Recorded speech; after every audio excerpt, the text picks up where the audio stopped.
Serija apie spalvas, auksinį. Auksinė spalva tai yra karalių spalva, tą puikiai žinot. Tai yra šventikų, žinių, visokių aukštuomenės valdybos spalva. Jinai labai padeda karaliai, dėl ko nešiodavo. Tai yra suvienanti, sujungianti jų tą karalystę, jų visą gentį. Auksinė yra labai mistinė spalva. Auros spalva. Karūnos auros spalva. Karūnos auroj tai išvis ten yra visas žiedas, visokiausių atspalvių, visas vaivorykštės spektras yra. Auksinė spalva yra labai stipri. Jinai atstatinėja ląstelių lygmenį žmogų.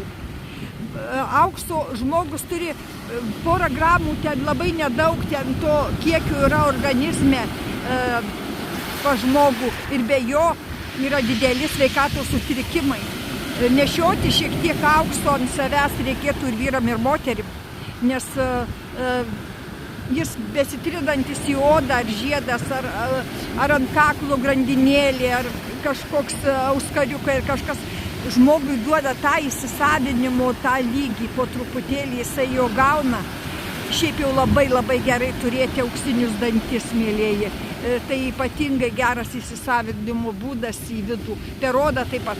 Per odą net gal irgi labai puikiai įsisavina, nešiokit aukso dirbinius. Bet keisdami su sidabru. Sidabras savo turi pusiausvyrą būti, vien auksas jokių būdų negerai. Net galima tuo pačiu metu naudoti kelis papuošalus moterim, ir auksinius, ir sidabrinius, tada bus tas lygsvara, tas balansas.